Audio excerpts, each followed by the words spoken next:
Hello friends, how are you? All okay? Today we are going to learn about greetings of the day in English and Marathi. Greetingsला आपण मराठीमध्ये अभिवादन असे म्हणतो. जर आपल्याला एखाद्याला ग्रीट करायचं असेल म्हणजे आपण एखाद्याला भेटल्यानंतर आपण त्यांना अभिवादन करतो म्हणजेच ग्रीट करतो. मग आपण त्यांना कधीही कसंही ग्रीट करू शकत नाही.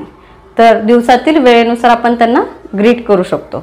म्हणजे आपण त्यांना हाय हॅलो याचबरोबर good morning good afternoon good evening good night असे ग्रीट करू शकतो. मग हे ग्रीट करण्याचे सुद्धा काही नियम आहेत. म्हणजे आपण good morning good afternoon good night कधीही म्हणून चालत नाही. तर त्यालाही दिवसाच्या काही वेळा ठरलेल्या असतात. म्हणजे जर मला एखाद्या व्यक्तीला गुड मॉर्निंग म्हणायचं असेल तर मला ते सकाळी 5 वाजल्यापासून दुपारच्या 12 पर्यंत गुड मॉर्निंग असं म्हणता येऊ शकतं.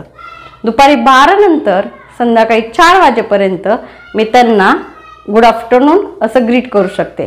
आणि संध्याकाळी 4 वाजल्यापासून रात्रीपर्यंत मी त्यांना गुड इव्हनिंग असं ग्रीट करू शकते. मग तुम्ही म्हणताल मग गुड नाईट केव्हा म्हणायचं? तर गुड नाईट आपण झोपण्यापूर्वी गुड नाईट म्हणू शकतो. त्याचबरोबर जर एखाद्या व्यक्तीला आपण दुसऱ्या दिवशी भेटणार असो म्हणजे कधी इव्हनिंग नंतर तर आपण त्यांना गुड नाईट असं म्हणू शकतो. ग्रीट करण्याचे 2 प्रकार आहेत. त्यातले एक आहे फॉर्मल आणि दुसरा आहे इनफॉर्मल. तर आपण फॉर्मल ग्रीट कोणाला करू शकतो की जे आपल्यापेक्षा मोठे आहेत, मोठ्या पदावरती आहेत, वयस्कर व्यक्ती आहेत. आपण त्यांना फॉर्मल पद्धतीने ग्रीट करणार आहोत. आणि इनफॉर्मल ग्रीट कोणाला करू शकतो की जे माझे क्लासमेट असतील किंवा तुमचे क्लासमेट असतील, माझ्यापेक्षा लहान असतील, माझे फ्रेंड्स असतील, तुमचे फ्रेंड्स असतील तर तुम्ही त्यांना काय करू शकता? इनफॉर्मल पद्धतीने ग्रीट करू शकता. आता फॉर्मल पद्धतीमध्ये आपल्याला एखाद्याला हाय व्हॉट्सॲप या अशा प्रकारे ग्रीट करू शकत नाही. म्हणजे मी माझ्यापेक्षा मोठ्या व्यक्तींना hi sir WhatsApp good morning असं म्हणू शकत नाही. तर मला त्यांना कसं ग्रीट करावं लागेल? हॅलो सर गुड मॉर्निंग असंच ग्रीट करावं लागेल. पण याच जागेवरती जर माझी मैत्रीण असेल तर मी तिला कसं ग्रीट करू शकते? हाय सुजाता व्हॉट्सॲप गुड मॉर्निंग असं मी तिला ग्रीट करू शकते. त्याचबरोबर मध्ये आपण जर आपल्याला एखाद्याने मदत केली तर आपण त्याला थँक्स हा शब्द वापरू शकत नाही.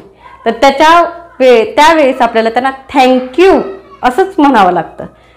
पण इनफॉर्मलमध्ये तुम्ही थँक्ससुद्धा म्हणू शकता. कळलं तर मग फॉर्मल आणि इनफॉर्मलमध्ये फरक? फॉर्मलमध्ये आपल्यापेक्षा जे मोठे आहेत त्यांना अभिवादन करताना ग्रीट करताना hello sir hello madam good morning किंवा hello sir hello madam good afternoon असंच तुम्ही काय करायचे? ग्रीट करायचे. आणि जर त्यांच्याकडून तुम्हाला काही मदत झाली असेल तर थँक्स न बोलता त्यांना थँक्यू असं ग्रीट करायचं आहे. आलं लक्षात?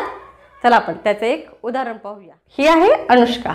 आता मी तुम्हाला फॉर्मल ग्रीट्स कसं करतात त्याचं एक उदाहरण दाखवते.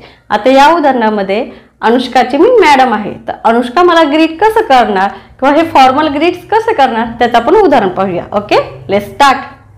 Hello good morning madam. Hello Anushka good morning. How are you madam? I am fine thank you.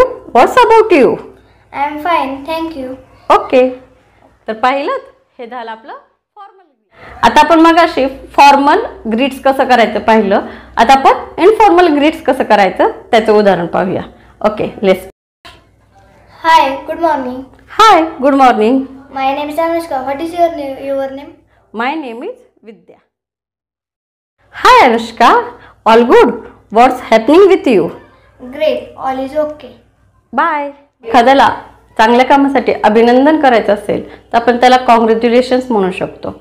एखाद्याला निरोप द्यायचा असेल तर गुड बाय बाय बाय असे सुद्धा आपण त्याला ग्रीट करू शकतो. किंवा एखाद्याला भेटल्यानंतर आपण त्याला प्लेजर टू मीट यू असं सुद्धा त्याला ग्रीट करू शकतो.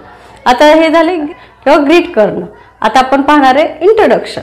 इंट्रोडक्शन म्हणजे काय की आपण आपल्या स्वतःची माहिती सांगणं किंवा स्वतःविषयी माहिती सांगणं. मग ही स्वतःविषयी माहिती सांगताना आपल्याला काही मुद्दे मी देणार आहे. त्या मुद्द्यानुसार आपल्याला आपल्या स्वतःचं इंट्रोडक्शन करायचं असतं. इंट्रोडक्शन आपण वेगवेगळ्या क्षेत्रामध्ये वेगवेगळ्या प्रकारे करू शकतो. जर मी शाळेमध्ये किंवा वर्गामध्ये माझं इंट्रोडक्शन करायचं असेल तर मी त्याच पद्धतीने इंट्रोडक्शन करणार आहे. त्याचप्रमाणे मी इंटरव्ह्यूला गेल्यानंतर किंवा मला एखादी नोकरी मिळवण्यासाठी मी त्या पद्धतीने माझं इंट्रोडक्शन करणार आहे. तर मी काही मुद्दे तुम्हाला पुढे दिले आहेत ते मुद्दे एकदा पाहून घ्या आणि त्याच मुद्द्यांच्या आधारे आता आपल्या समोर अनुष्का ही तिचं इंट्रोडक्शन करणार आहे. आपण पुढील मुद्द्यांच्या आधारे करू शकतो. 1 greeting, 2 name, 3 age, 4 location, 5 qualification, 6 family, 7 experience, 8 hobby, 9 strength and 10 goals. Hello, good morning, man. First of all, thank you for giving me this opportunity to introduce myself. My name is Anushka Khalatkar. I am 14 years old. Now I am studying in 9th class in New English School, Nandgaon. I belong to a joint family. My strengths are I am motivating and hardworking person. I have a strong communication skill also. My short term aim is to get a government job and long term goal is to achieve a business in market. My hobbies are swimming and reading books. पाहिलं अनुष्काने कसं स्वतःबद्दल introduction दिलं ते.